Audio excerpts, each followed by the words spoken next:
नमस्कार मित्रों, स्वागत है आपका मेरे YouTube channel study with Jeetu sir पर। मैं आपका पुणे से अभिनंदन करता हूं अपने YouTube चैनल पर। आज का वीडियो वर्ब का जो सेकंड वीडियो हम आपके साथ शेयर करेंगे, तो बने रहिए दोस्तों।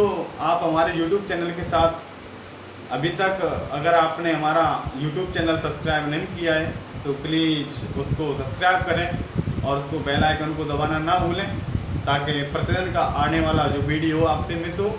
तो ज़्यादा से ज़्यादा इंग्लिश सीखने का जो भी सिस्टम है वो हम आपको अपने YouTube चैनल से सरल माध्यम से सिखाएंगे। तो चलते हैं अपने टॉपिक की तरफ। जो टॉपिक है आज का है वर्ब को लेके चलेंगे। लिखा हुआ है some important points of modal actually verbs.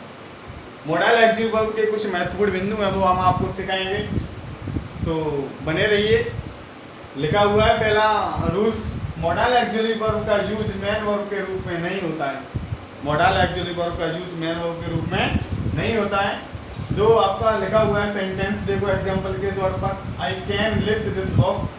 जो यहाँ पर कैन यूज हुआ है वो हेल्पिंग वर्ब के रूप में यूज हुआ है, मेन वर्ब के रूप में यूज हुआ वो लिफ्ट है।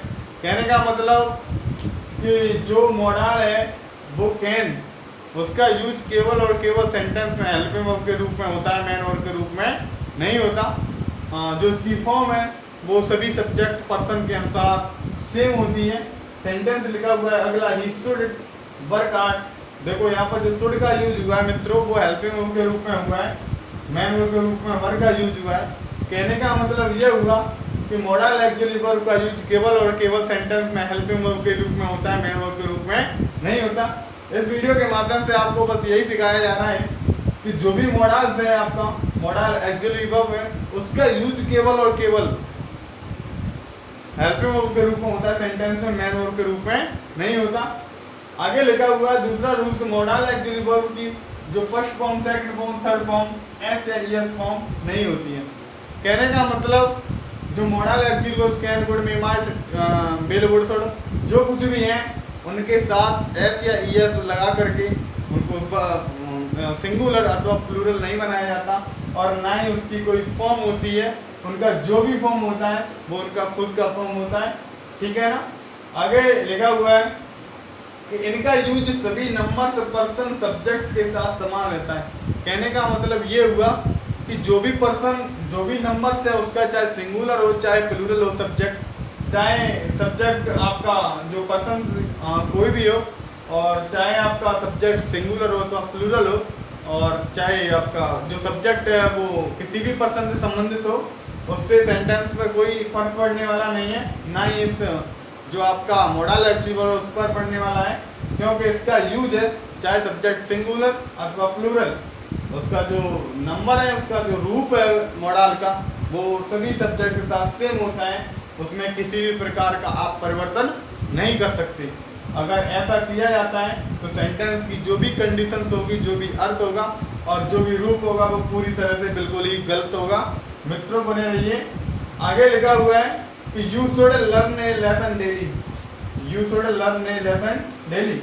यू सेकंड पर्सन का सब्जेक्ट है आपका, जो सेकंड पर्सन का सब्जेक्ट है उसके साथ शुड का यूज हुआ है, चाहे यहाँ पर आपका थर्ड पर्सन का कोई भी सब्जेक्ट हो, चाहे सिंगुलर हो अथवा प्लूरल हो, आपका फर्स्ट पर्सन का कोई भी सब्जेक्ट हो, हमेशा जो शुड का फॉर्म है वो वही रहेगा। इसमें किसी भी प्रकार का परिवर्तन नहीं किया जा सकता। यही जो सिस्टम है आपको यहाँ से सिखाया जा रहा है। आगे लिखा हुआ है तीसरा rules, ought to and use to के साथ इन्फिनिटिव टू का यूज किया जाता है, ठीक है ना। आगे लिखा हुआ है देखो मित्रों, use of modal actually verb. Model actually verb के कुछ यूजेज हैं, कुछ प्रयोग हैं, वो हम आपको सिखाएंगे। तो कैन और कुड को लेके चलेंगे। पहले कैन का यूज पावर, एबिलिटी अथवा कैपेसिटी की जो भी संभावना सेंटेंस में दर्शाई जाती है उसको लेके चलेंगे, और कुड को है जो पास्ट एबिलिटी, पावर अथवा कैपेसिटी जो भी संभावना सेंटेंस में व्यक्त की जाती है उसके लिए हम कुड का यूज करते हैं। कहने का मतलब प्रेजेंट को दर्शाने के लिए हम कैन का, और पास्ट को दर्शाने के लिए हम कुड का यूज करेंगे। तो एग्जांपल्स के तौर पर चलिएगा, he can lift the box. He can lift the box, तो उसमें पावर की बात होगी तो कैन का यूज हुआ, क्योंकि उसे विश्वास है अपने ऊपर, वो बॉक्स को उठा सकता है। आगे लिखा I could not come yesterday. तो यस्टरडे को देखकर चलेंगे जहाँ पर कुड का यूज हुआ है, जो कि जो भी सेंटेंस में बोला जा रहा है वो पास्ट फॉर्म में बोला जा रहा है। यहाँ पर बोलने के लिए हमें कुड का यूज करना अति आवश्यक है। तो आगे देखिए,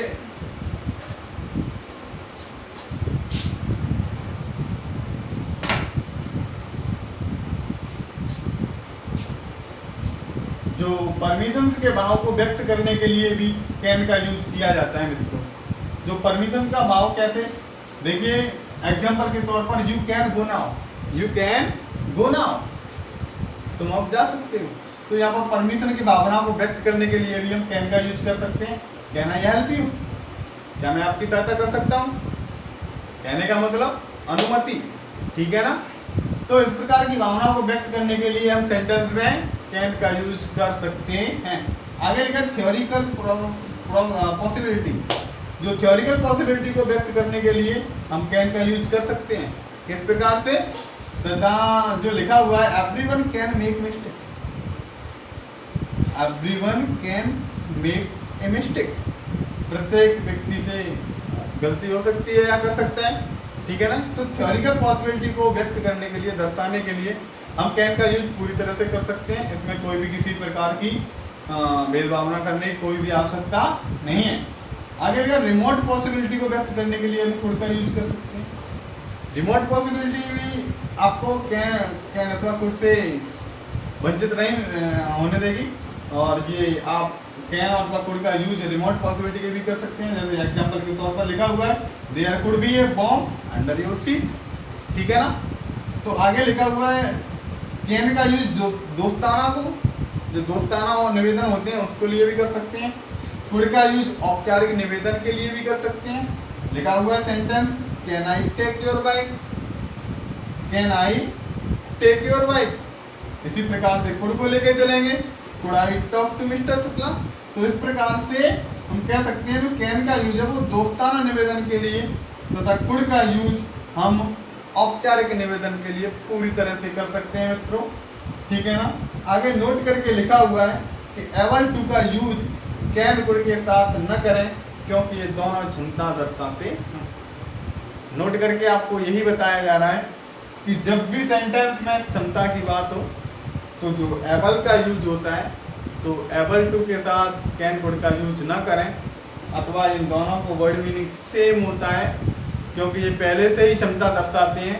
तो क्षमता दर्शाने के लिए किसी भी अन्य वर्ड मीनिंग का यूज इनके साथ करने से मेरे हिसाब से गलत साबित होगा, और सेंटेंस का जो भी अर्थ होगा वो पूरी तरह से गलत होगा।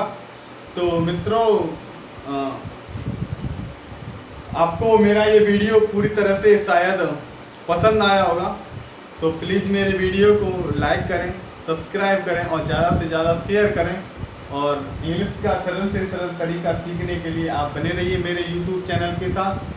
धन्यवाद।